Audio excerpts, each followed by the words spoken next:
Oh, it helps if I bring the music up. I guess I wasn't totally prepared today. It's all right. All right, here we go.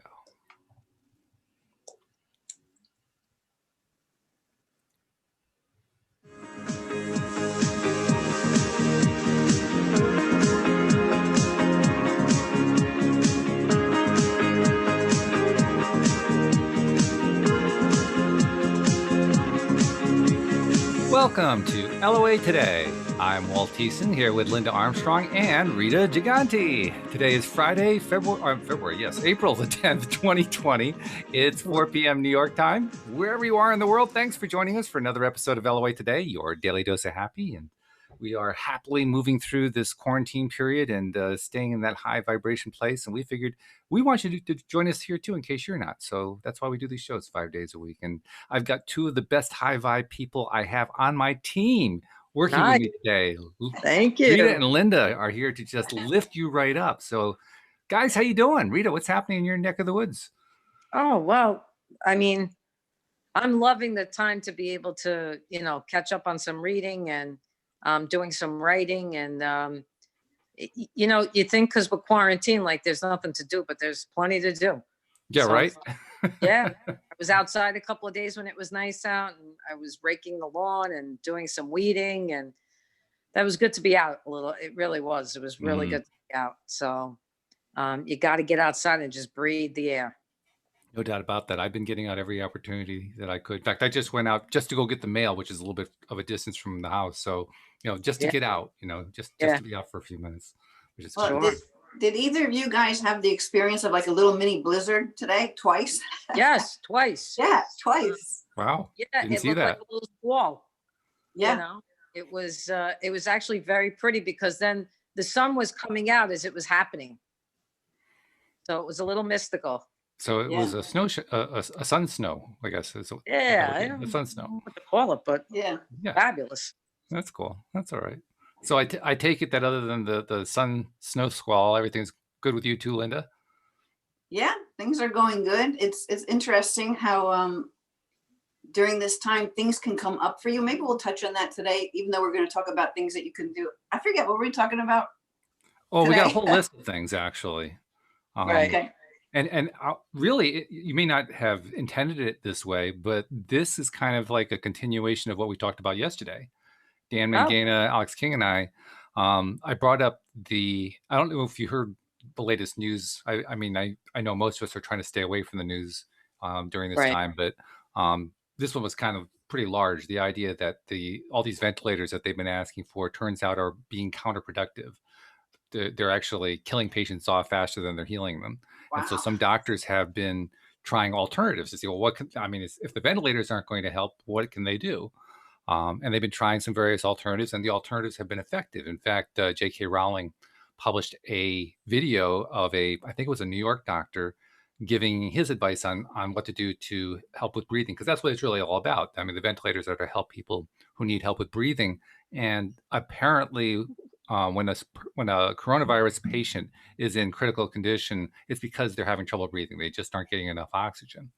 Right. Interesting thing about what the doctor said in his video, he was basically talking about the same kind of breathing techniques we use when we do meditation.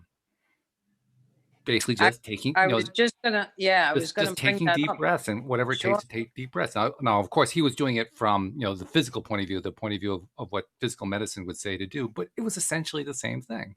Right. So that kind of becomes a launching point, I think, for today's discussion, because how cool, first of all, in LOA circles and related circles, we've been talking about this for ages, right? So it's nice to know that the thing we've been talking about actually is something that some elements of modern medicine are tying into during this pandemic. That felt pretty cool. And like the doctor said something really interesting at the end of the video. He says, don't wait until you're sick to start doing this. I thought, wow, now there's a good message for people to hear, right? Right, preventative. Yeah. Yep. So I thought I'd throw that out there and see what you guys think of that. So actually, I looked at my notes of what we were going to talk. Ooh, I see a huge hawk. Love it. Anyway, I get distracted by those things. We're going to talk about ways to tune into spirit, right? To tap into your higher self for guidance. Like now you have this time where we're tuning in. which actually like 2 of the videos I just made were talking about this kind of thing. And that's why it was on my mind. And meditation's part of it. And some people aren't able to tune in that way. They don't know that they can. So that's why I thought, especially having Rita with us, we can talk about these different ways to tune in, to receive messages from your higher self, to actually notice when you're receiving information, to be able to fine tune your way of hearing, seeing, sensing, you know, information that we are all connected to. And of course, your breath leads you to everything. Yeah. That's awesome. I think, you know, just to get back to the breathing thing, there's I probably mentioned this before, but I'll say it again for anybody new that's listening. There's an app called I Breathe, and you can go on there, you know, you download it, it's free, I Breathe, and you can customize your own breathing exercises. And then you set a timer for like every hour to breathe for 2 or 3 minutes. And it's belly breathing. This is belly breathing. So this is going to help expand your lungs. And like that doctor was saying, this is very helpful in creating healthy lungs. So that for people that even would contract the virus, but if they were doing this, they probably would fare much better if their lungs were in good shape. Yes. So especially those who are smokers or, you know, have issues already, you know, they have those little devices they send you home with after you've had like a surgery or something, and you have to breathe into it to expand your lungs, right? I mean, if anybody has one in their house, please use it. And you can probably buy it on Amazon. Sure. But that's another way to do it.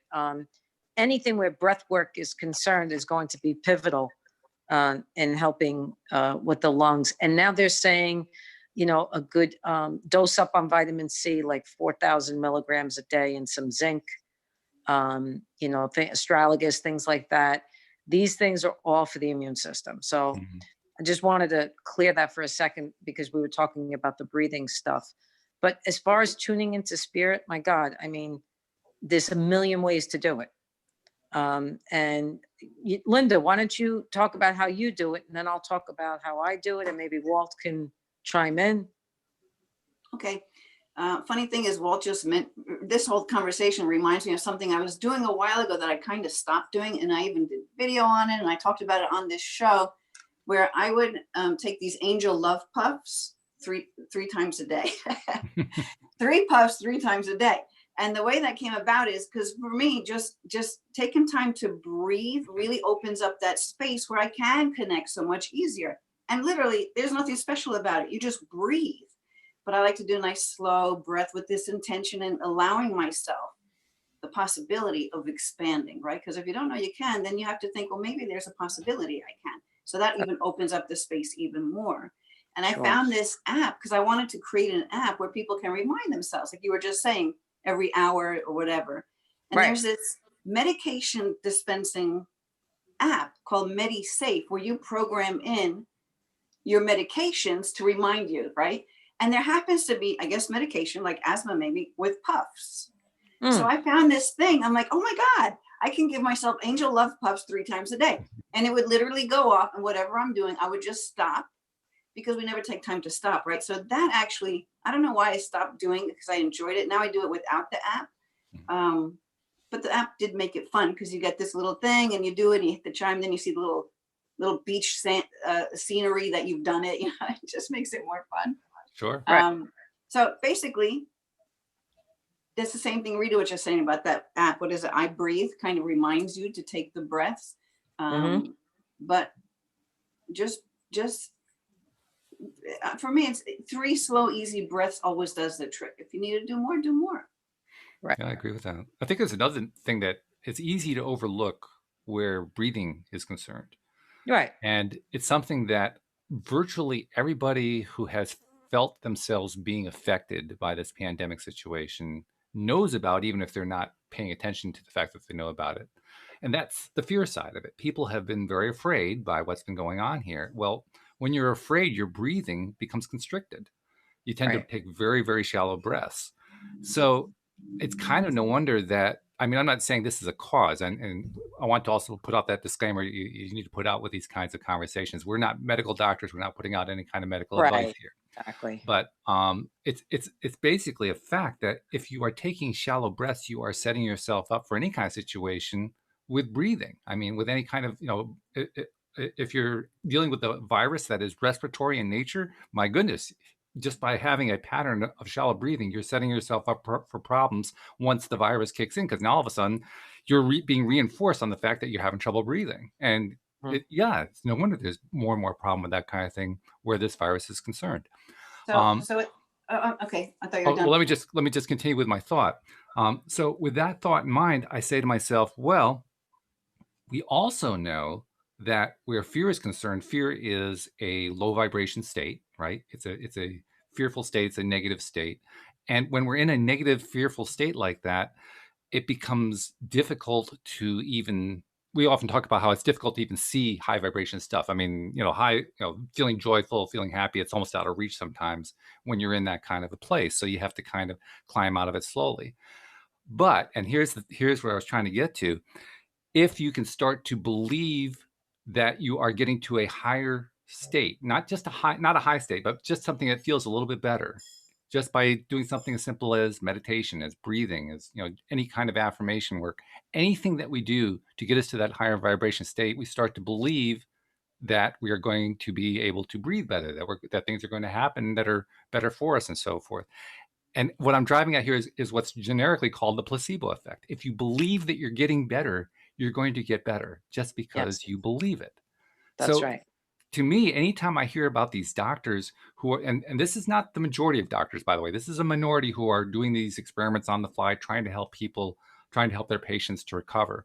But I give them a lot of credit because they're leading us in the right direction. As they are taking these steps to help us to kind of turn it around, they're also helping us to believe we can get better.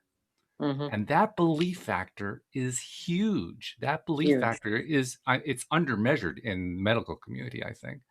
So I just wanted to bring that into the conversation because, Linda, you were talking about, reaching out, feeling energy, dreams, all that kind of stuff. These are all different ways to basically raise our belief level, raise our energy level, and make us accessible to the space that says, yeah, not only can I survive this thing, but if I haven't had symptoms yet, I can actually avoid it entirely just by being in a high vibration space. So I thought I'd throw that out there. Right. I'm just going to add to the breathing thing that, some people aren't aware they can breathe into their belly, right?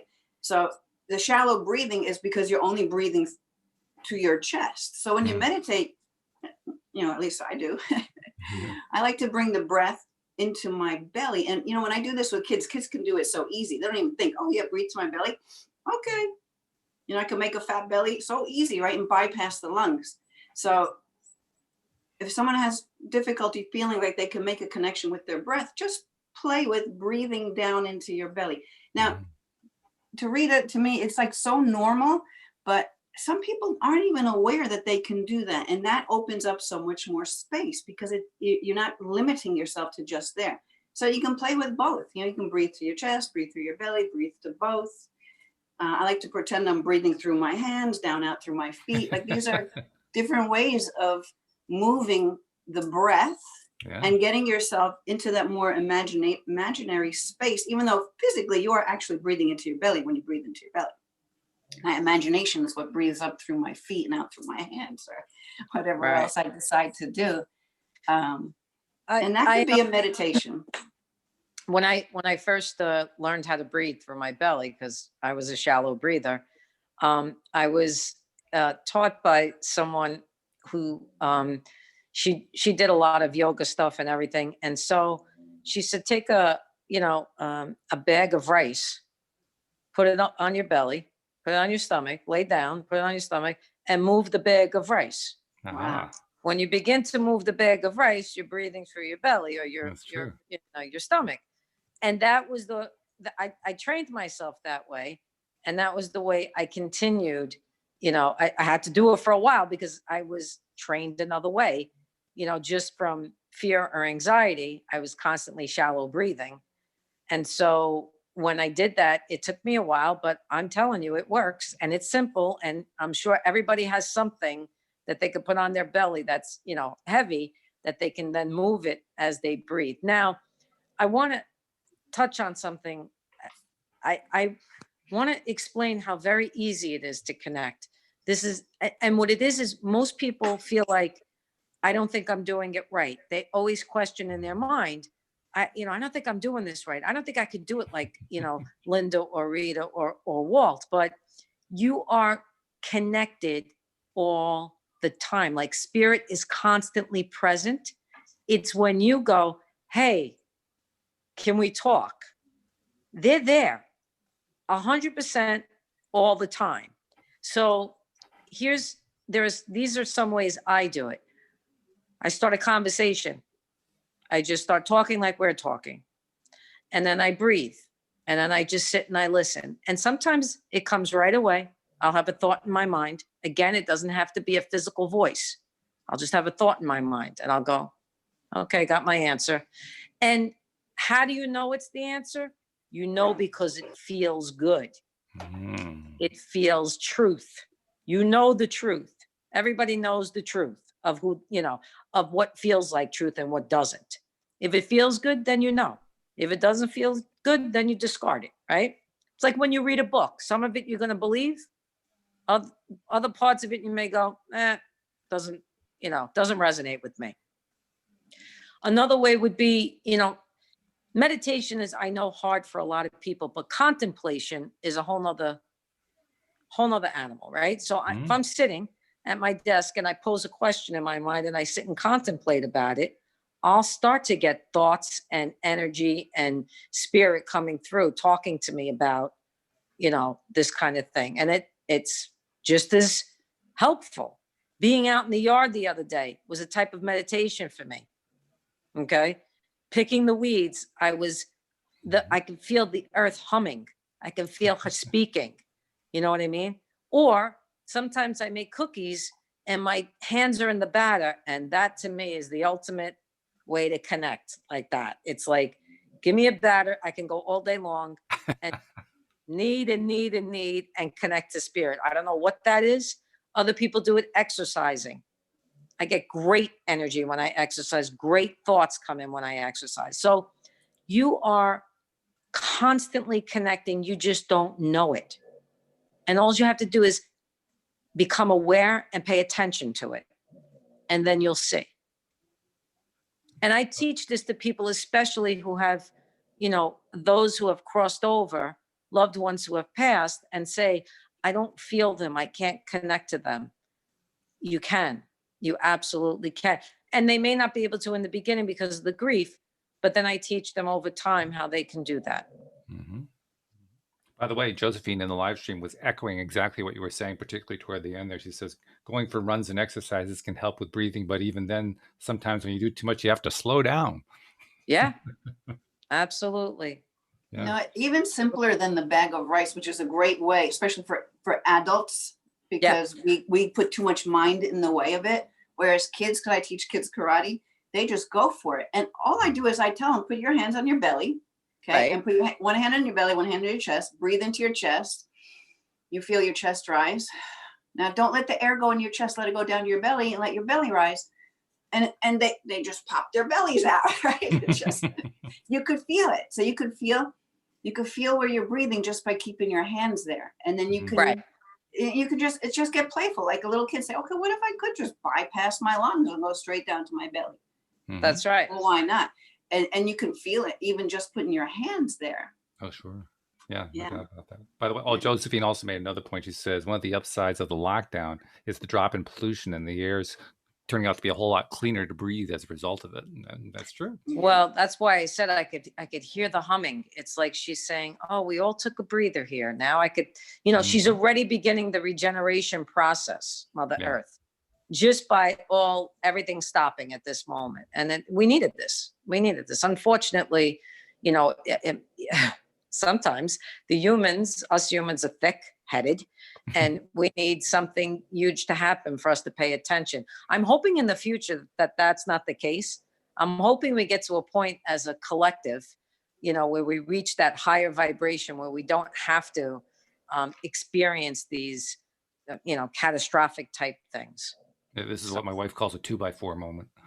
Yeah, exactly. Yeah. Exactly. Well, and so there's also synchronicities, which, probably everybody listening to this show are aware of, but that's an easy way to explain it to people who aren't. So if you come across people in your family who don't think that they have any kind of connection to anything, like, why do some things happen? There's nothing that happens by chance. So when you have these unique little things happen, even a particular bird that you like to see just showing up in your experience, it's like spirit saying, yeah, we're here, we've got you, here's a little treat to help you lift your spirits to make you feel better. Yeah. There's lots Yeah. of that. Even I always get a parking spot really close to the mall when I go, right? And people that are with me sometimes goes, how do you do it? How do you get that spot? And I'm like, It's one of my favorite yeah, things. I put that intention and that energy out there to get me close to the mall. Yeah. So that doesn't, again, Linda's right. There's nothing that happens by chance. You put it out there and you receive it. And the other thing is, when you do put something out there, you have to let go of it. You can't hold on to it, because when you hold on to it, nothing happens, right? So you have to let go, you have to release it, and you just have to know that it's coming. And I think there has to be a little bit of awareness too. One of the things that it took me a while to realize this, but I tended to ignore my own manifestations, because I was always looking for just the one, right? The one that I was really looking for. And then I was missing all the 50,000 others, You have to kind of develop an awareness, like, there's a lot of stuff happening that you attracted all of it. And if you can kind of just say to yourself, okay, well, even if I don't know how I attracted that, I'm going to at least accept the possibility that I attracted it. If you just stay with that for a while, then you start to notice the connections on some of them anyway. You don't necessarily know all of them, but some of them, the connections on. Right. And also a simple thing, like, when you think of somebody and all of a sudden they call within the hour or that day, you'll hear from them. People don't realize that's telepathic. You put your energy out, they put their energy out, you both connected, you both did a little telepathy, and now the phone call is made. That is connection. That is the simplest connection. And I guarantee you, probably everybody on the earth has experienced that. So they have to understand. And three-quarters have dismissed it too. What's that? 3/4 have dismissed it. That's right. That's right. Or they say, oh, look at that. How did that happen? Like, they don't even think that, they created that, Right. So these are simple things to know, that you can do it. No matter where you are, who you're with, you can create that. Or just open your awareness to the fact that if this happens for other people, it happens for me too. And so when you start noticing these things, like Walt was saying, he was focusing so much on one, he wasn't seeing all the others. But just a simple thing like Rita just said, with knowing someone, or someone calls you or thinking about them. There's so many things, like, you ever think about a particular thing and then a product shows up that is a solution for that? Like, all these kinds of things are very, very common. But I want to also get into more. So that's connecting spirit, like, is working. You got a team, right? Right. Can't see them. Maybe some people can, but you may not see them. You may not feel them, but they're there. So they're going to send you these little treats. To me, they're like little treats. They're fun. You can get.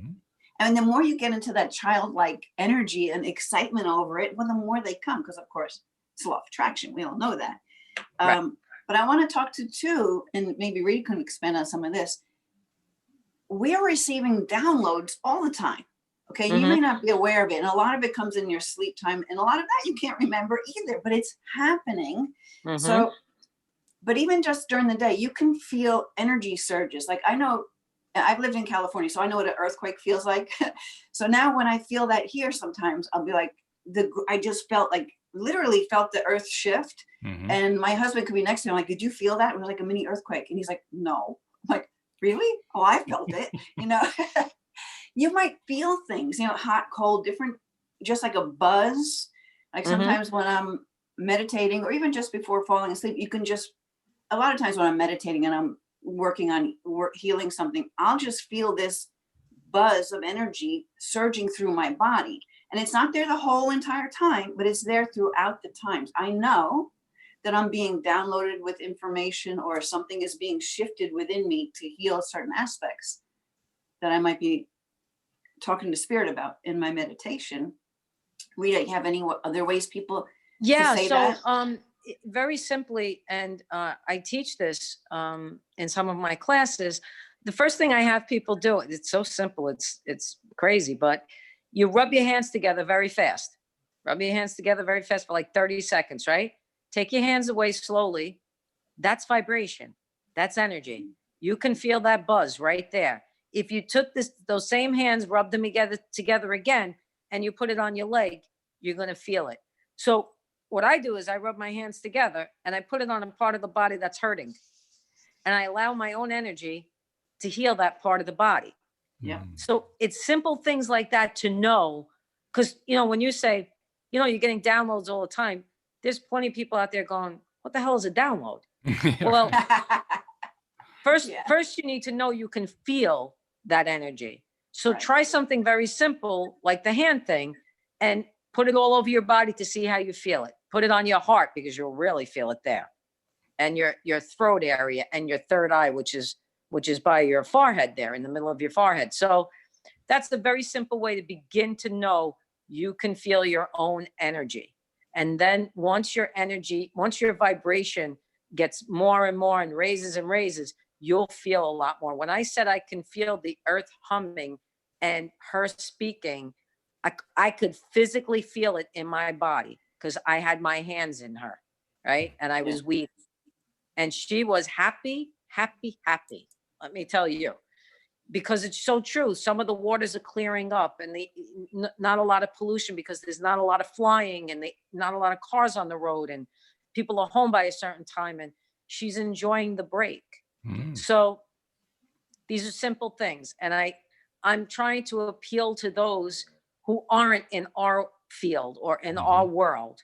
And hopefully if they're listening, and if they're not, maybe the people that are listening can share that with them. That's right. The simpleness of things, because we really spirit, we complicate it in our minds, but spirit always says to me, keep it simple. A prayer is amen. You can say amen. And if you meant it with your heart, it's a prayer. See, that doesn't mean you shouldn't do a rosary if you felt like doing a rosary. Don't get me wrong. Sure. I'm just saying, don't make it so difficult. Enjoy whatever it is. Run around the house saying amen, scream it. That's Ali in our live stream audience kind of tacked on to what you were saying. She said to remind yourself to be patient with the process. Yes. Very important, because I was never one for that. I had to be. Me too.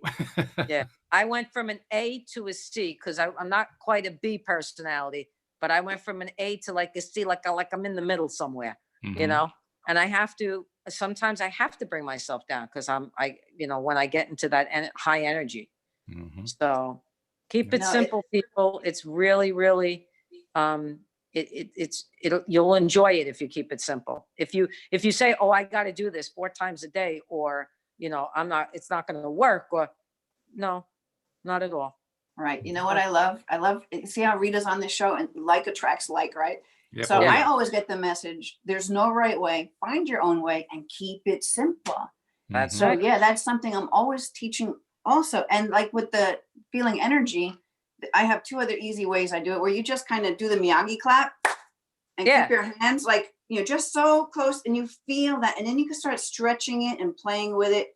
And, when you're used to it, you can just feel it. And if you lose it, come back. Right. And another way I learned, Rita, was palms together, make the heart, rub the fingers, because it opens up the meridians within the hand. Same thing. You feel that buzz and you play with it. And for the little kids, because I used to do a lot of meditation course with little kids, I have them make a snowball, and then you put that energy, like they have a bellyache, they think their mom is upset. They can we would collectively, all the kids make our little balls into a big ball. It's all energy. And then we would send it to like that mom who was feeling not well or whatever. Yeah. And you can even use colors, make a ball, a color, like yellow or pink or whatever feels good to you, and use that color for healing as well. because That's it true. carries the frequency of that color, and every color has different properties and functions to help people with. One more thing about feeling energy. So for some people, you can just play with a crystal, right? And what I found, the way I first learned it was I would up here, okay, I can't feel anything. And I was really, this is all new. But as I slowly put my hand towards the crystal, I could start to feel it. I'm like, whoa, this is pretty cool. And you can, like, I can take a crystal and just like put it across my face, and I'll feel my teeth start buzzing when it's here, right? And they stop when it's there. So you can just play with ways to feel energy. I mean, you can feel energy off of this mug. I mean, everything has energy, right? So it's play interesting with too. it. I imagine there are probably other people like me who have kind of wistfully said, well, I never see energy. How do people see energy? But I actually found a way to see energy. And I think most people can do this. You can do it just by holding the same kind of thing, holding your fingers close together and look beyond the fingers, kind of to the space between the fingers, kind of blur your eyes, and the energy will start to show up between the fingers. And you say, oh my God, I can actually see energy. That's great. Cool. Yeah. Kind of like seeing auras. I'm sure Rita's probably taught that too, where in the dim light and you could focus on something. And then if you have another person with you, and if they move, you'll see the aura still lingering. Yeah. And also, people's auras change all the time, based on how they're feeling. So, and again, it's not, it's not to get crazy about, oh, I can't see that purple color. You may start off with a white color or a clear, just like a film, for everybody, it's different. And it's really, how much do you want to, learn? How much do you, how far you want to take it, that kind of thing. And it's practice. It's not something that just, comes overnight. So now, Linda, when you sent me and Rita, you sent us a text message about some of the things to talk about today. And it was a good list. One of the things you listed was seeing faces. And that one has kind of a mixed emotion feeling for me. I'm curious to see what you're going to say about it. The reason I say I have mixed emotions about it is I had one experience a number of years ago. I'm going to say 10 to 15 years ago. We were in bed and it was in the middle of the night. And all of a sudden, in my half asleep, half awake state, I had this impression of a face coming in really, really close to me and saying, hello. And it scared the daylights out of me. I was not ready for that at all. So that was like my first experience with a face coming at me. I'm curious to know, what are you thinking about when you're talking about seeing faces? So I'll start it off. I'm going to let Rita, because I'm sure Rita can really elaborate on it. But say like in meditation, you start to go into that astral field, and there's a lot of spirit there. And so you'll see different faces come in, come out, stuff like that. And they don't necessarily have to be your guides or anything like that. They're just like spirit. And you're able to, in this state, through this eye that can see, you can start seeing that. So they might come in, for me, they come in more like a negative with color. Like, it's not like I'm looking at your image right now of a face, Like this morning I had an image come to me, and the eye, it was so clear. It was a rainbow. I gotta find out what that is. I'm like, oh, and I was connecting to my portal energy out in the back. But anyway, Rita, you want to talk about that? Like, and also hearing. So you might hear things. So I'm trying to pay more attention, because I can hear voices. I can't always make out what they're saying. So whether they're speaking to me or not, I'm not quite sure. Today, I feel like they were, because I was asking for information. I wanted to learn stuff that I can help share with other people. But it doesn't have to be for any particular reason. So I want to see what Rita, you might just be picking up on this stuff because they're in that open. First, I want to be clear about the astral field. You're in that field when you're sleeping. So it's not unknown to you. You just are experiencing it in a different way. I find that when I'm laying in bed at night and I'm in that in-between state, it's called, right? You're not asleep, but you're not fully awake. That's when I start to get images, and most people will get images like that. Faces, buildings. I mean, I can give you all the scenery that I get that comes in, right? So you can, what does that mean? That means you're tapping in to another consciousness beyond just the physical. You're tapping into something more, and there's so much more, you have no idea. So a great way to begin to see things like that is when you're laying in bed at night and you're in that in between state. Some people will definitely do it when they're meditating. They get into that space where they start seeing things, and they'll be listening to the meditation, and then all of a sudden they won't hear a thing. They'll be totally immersed in whatever images they're having. Okay. And the image that you had, Walt, that was again an energy from the other side coming in because you were wide open, came in and said, "Hey, I'm here. Hello." And nothing wrong with that. It's just Well, it that was energy. startling. I mean, Yeah, literally, I can't repeat on the air what exactly I said because it was profane, but it was along the lines of, "What the hell was that?" right, right. And sometimes they'll do that. Now, there are also images you could have. Like I've had images of Christ, of Mary, in a window, on a glass door, in tiles in my bathroom.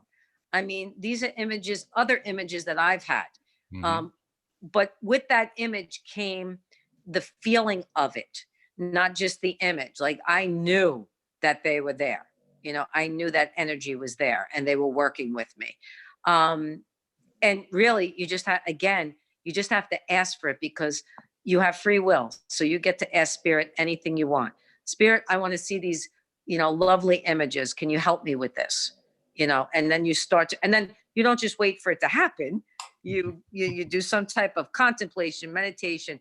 Also, when you're in that state of like you go into a zone, like you zone out, you're looking, someone's talking, but you're in a completely other place. You're in that astral place. And Mhm. so you can get images that way as well. Daydreaming. It's daydreaming. There's so many ways to do it, but hypnosis, you'll get those visions. If you tried Mm. hypnosis, you will get them. Um, and some people, when they get the images, it's metaphorical, and for some, it is what it is, whatever's happening. Mm. So you have to be able to decipher that, or have someone help you decipher that if you're not sure of it. And in my case, I wasn't sure what it was. I mean, Louise and I, obviously, I woke her up because she says, "What are you talking about?" And Right. so I repeated it. But we were kind of speculating because we were awake at that point. What was that? And she was asking me, "Who did I think it could be?" And I mean, I was kind of like reaching for relatives or whatever. And I finally focused on an uncle who had died many, many years ago. I said, maybe it was him. I don't know. But I was guessing. I really had It no can idea. be, though. It can be a loved one. It could be a spirit guide, but they usually don't come in and scare you. They won't come in like that crazy face and scare you. They're usually more gentler. Your angels are gentler. But yeah, sometimes if you had like a relative that liked to play pranks on you, they'll come Hmm. in like that, no problem. Hmm. You know, Hmm. so but not to be afraid of it, because nothing can happen to you unless you allow it. That's the bottom line. We are Interesting you all should say that protected. about Interesting you should say that about pranks because the one I thought of was my uncle. His father was, of course, my grandfather. My grandfather was the ultimate prankster. So when Yeah. you said that, that's like the first thought that came. Well, I wonder if it was grandpa. It could have been grandpa. Right. Right. He did a thing with me Absolutely. when I was a kid. I was about, I don't know, 5 or 6 years old. No, not even that. I was probably like 3 or 4 years old. And we were out at a restaurant. The whole family was out. They were visiting. They lived in Kansas. We lived in New York. So this was like a rare kind of a situation. And during the dessert portion of the meal, my grandpa decided to play a game with me. So he'd distract my attention, grab my ice cream, and hold it under the table. I'd look back, and my ice cream was gone. And I'm looking around, I don't understand what, and I look again, and there it is again. And he kept doing that over and over. That's the kind of prankster Yeah. he was. Yeah, that's great. That's great. Well, the other piece I wanted to say was, hang on one second. You know how this goes. I lost it, and it's going to come back, but I can't That's all right. fix it at the moment. But it was about, it's easier for people to see things when they're sleeping because they're not in their conscious state. They're in that other realm. They don't have their ego talking to them and saying there's no truth in this. So they get to experience things like different faces, or even, I mean, landscapes beyond. I tend to dream in technicolor, so, and metaphorical. And so I learned a lot through my dream state. Spirit was teaching me. I was exhausted the next day, but for a period of time, they were teaching me through my dreams, and I would have to get up and, I'd have my pad and pen on the side of the bed. I would get up during the night, write down what I had experienced. The next day, I would go over it to see what it was teaching me. And that was a good few months that they were teaching me in that way. So if spirit really needs to get to you and you're not paying attention, watch out for your dreams, because they will bring it that way. Well, that leads to a question that I brought up this topic with Linda. I'm curious to see what you say about it. Sure. I have long had difficulty imagining images in my mind. I can imagine thoughts. I can imagine abstractly. I can hear sounds really, really well. Images, very rarely can I see anything, certainly not on demand. And maybe like once every 6 months, I'll have this vivid dream where this image appears very brightly, and that's about it. Most of the time, no images at all, or very, Right. very faint images, like they're, in the dark with, behind a fog or something like that. Right. So how about for somebody who doesn't have that? What do you recommend? Well, I didn't have that when I first began this work. I didn't have audio or visual. Mm-hmm. I only was clairsentient, which meant I could feel everything because I was an empath, Mm-hmm. and claircognizant, which was I knew things. I didn't know how, but I just knew. Okay. The clairvoyant, which is seeing, and the clairaudient, which is hearing, came much later. Mm-hmm. And how that began was the more trust I had in spirit, the more they gave me over time. Okay. So they would say to me, Rita, I tell them to call me Ree, because that's what everybody calls me. Ree, think of an apple in your mind. You know what an apple looks like. If you closed your eyes and you could think of an apple, you know exactly what it looks like. Or Mm-hmm. a blue car. You could think of a blue car, any car, right? You could think of what the sun looks like. They started me with simple images like that, so that I would get comfortable enough to see things, use my imagination. Send me to the beach, I'd say. I'd take myself right to the beach on a chair, palm trees. Even the temperature was a certain temperature, 72 degrees, with a slight breeze. Like, I made it so particular. But the more I did that and trusted in that process, the more I felt. Then the more I started to see. Okay, so for those who are not familiar with the seeing piece of it, start to use your imagination, start to visualize things you can visualize. Yeah. And it's true, by the way. I mean, I have been working on it, and I've been, asking for help and so forth. And over time, I am getting a little bit better at it. I'm getting, like when you mentioned the apple, I can't say I saw a bright, clear picture of an apple, but I saw a dim picture of an apple, which compared to, say, 2 years ago was a big improvement. That's right. So. That's right. And go ahead, Linda. Go. I was going to say, you know what I want to add to this, and I'm sure Rita can fill in the blanks or elaborate on it, is that I used to think that I could always see. Like, I can picture what this mosaic will look like before I put the pieces together. And I know what it's going to look like. Just like I think I've asked you before, Walt, can you get a picture of your cat in your mind? It's not that you're seeing an actual snapshot. No. So that's what the confusion is, because I used to think to myself, I am so freaking creative. I can walk into a house and know exactly what it's going to look like after I'm done decorating it. But I'm in this meditation and I don't see anything, because I was thinking I had to see like a movie before my eyes, like I'm watching the TV. Right. Totally discounting all the information that was coming and the images that were there for me. But because it was like I couldn't see it, it was more like black, because I'm trying to look for the picture in the nothing. It messed me up for a long time. I was thinking I couldn't see. Why can't I see images when I meditate? Right. But I didn't realize, and I don't remember how I figured this out or who told me, but it's that same thing. Well, can you picture your cat in your head? Yeah. But I'm not looking at a picture of her right in front of me as I'm looking at you, but I see her. That's right. Yeah. So Rita, I want to take that. No, absolutely. In my case, it's got to be something other than a cat, because my cat is black. So a black cat against black doesn't help much. I mean, right. It'll disappear. Exactly. Pretty much. I think that, what you're saying is absolutely true. For everybody, it's not a snapshot. Now, for me, because I've been doing it for a very long time, I could really visualize the apple or whatever it is that I'm, you know, connecting to. But that was practice. That Mhm. wasn't something that came like right away. And there are people that are visualizers. Like Mhm. they just can do that. Mhm. No problem. And it doesn't take any work for them. But there are those of us that can't do that. And we need to work on it. So just every day, it's like practice. It's like anything else.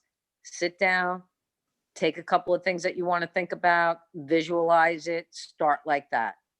And the more It's you do reassuring. it and breathe into it, Mhm. you'll find yourself releasing, especially if you're not doing a meditation, because then you're like, oh my God, I'm not seeing. And then all of a sudden the brain just goes.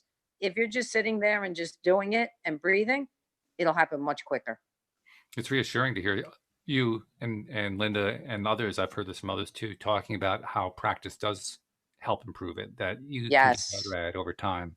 absolutely. And you It know makes you what it feel is? like you're not A lot of alone. Like you don't feel like you're the freak anymore, you know? That's right.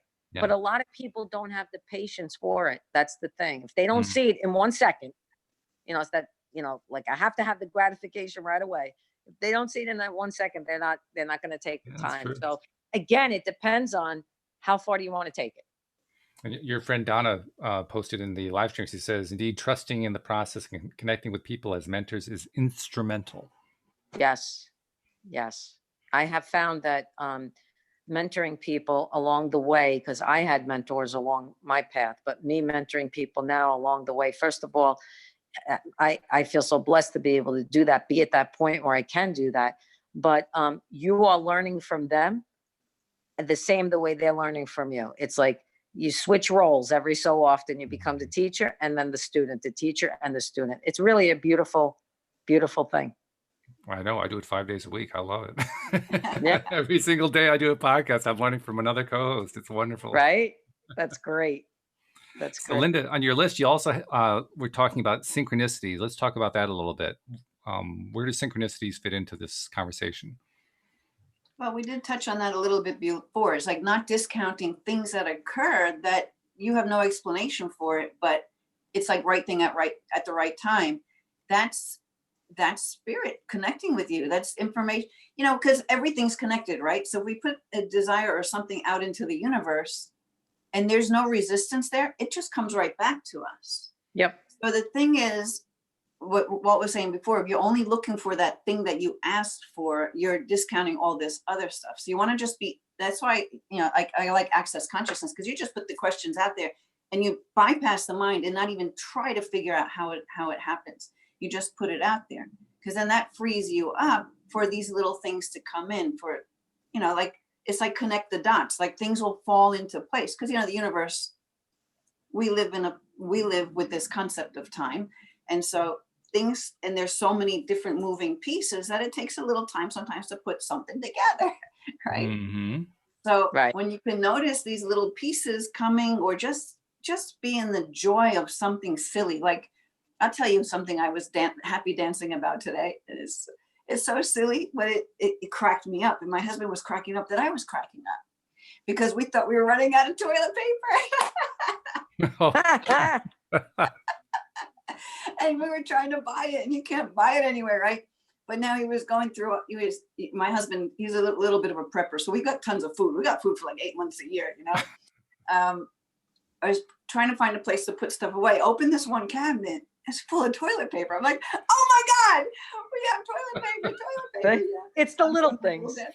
It's the little things. And it just brought my vibrations so high. And that's, of course, gratitude, but just allowing yourself to be in that silly space. I Now, I think don't even know.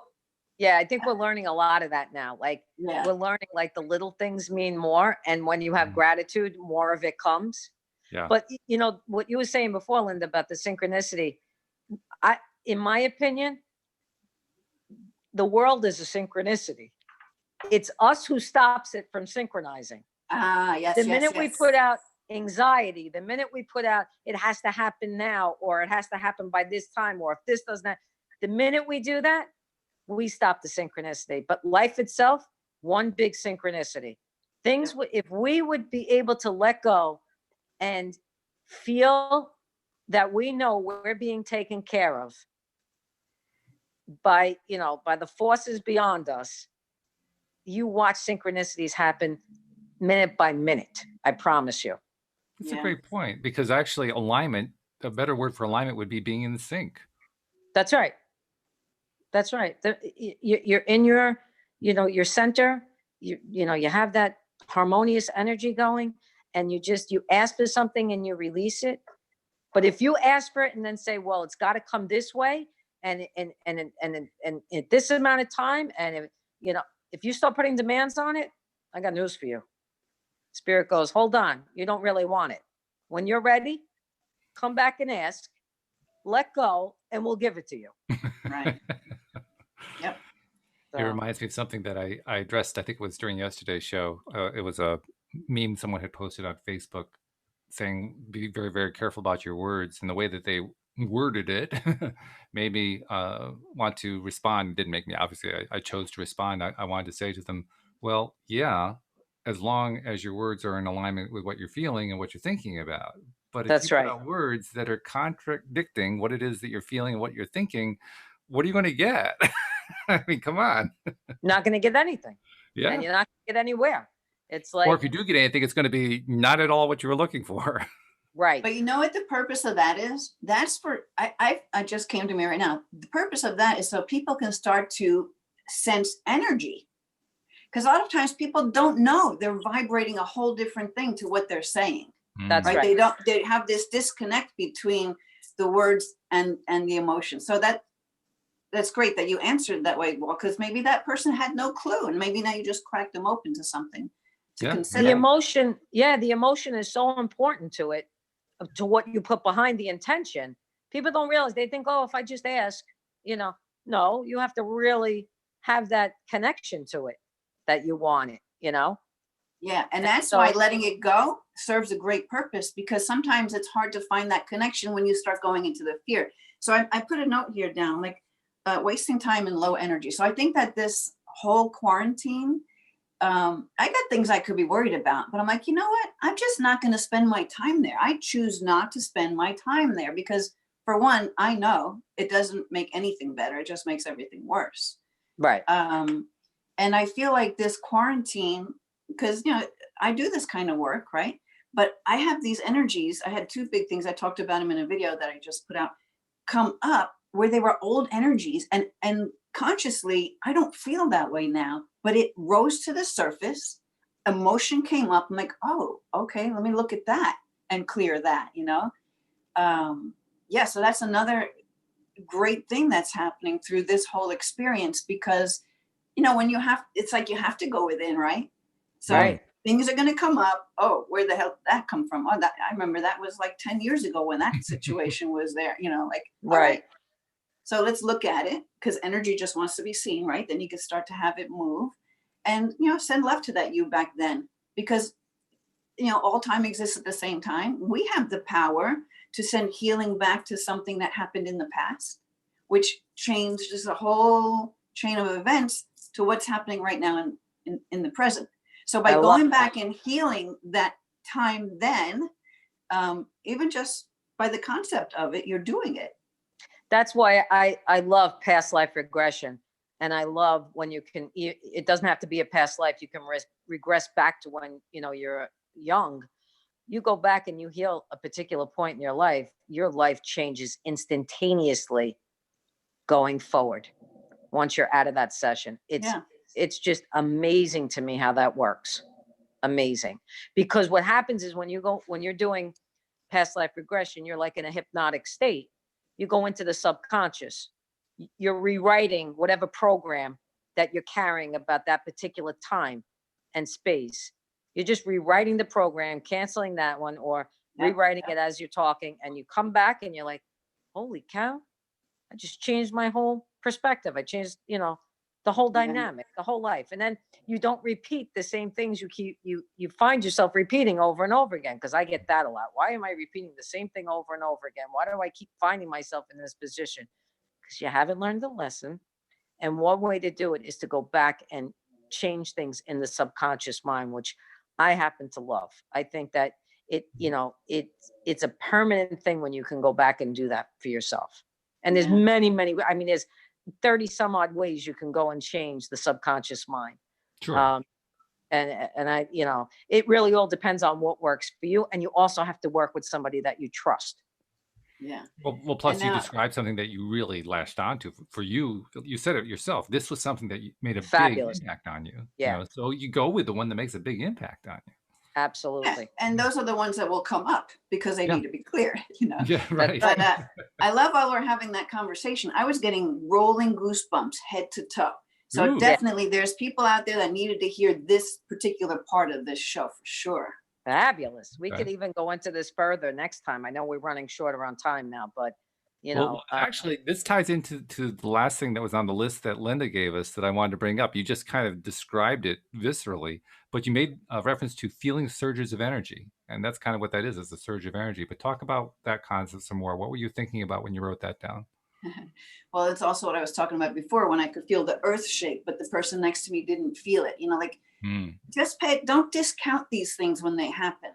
Like you're doing fine. All of a sudden you have this wave of heat come over you, right? Or you have this sound or this vibration. I mean, when you open your mind and your awareness to it, you'll realize and feel and sense more stuff, even though you don't know what it means. Because analytically, I don't know what any of that meant.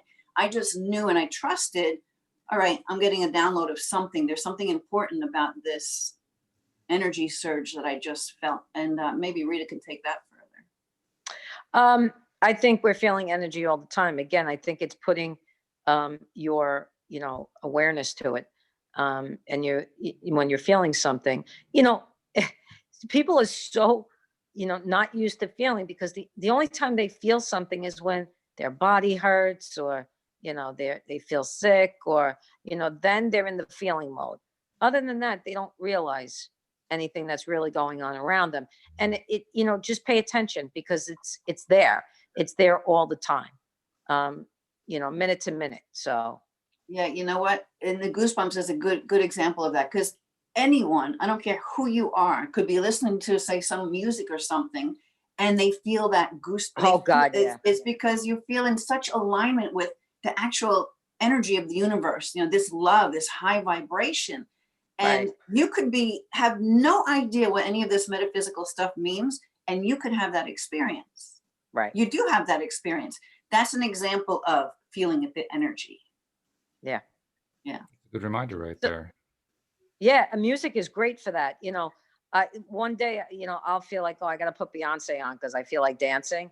And then the next day, I feel like Barbara Streisand today. I really need to feel that. It's a different energy completely, but it's resonating with whatever I'm feeling in that moment. And my body likes it and my energy likes it. And that's where I need to be. So utilize music as much as you can.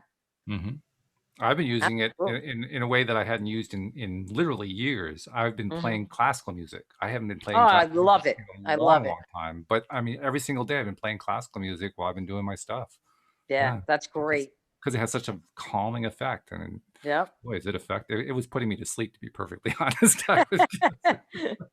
I was so relaxed. Not a bad thing. Yeah.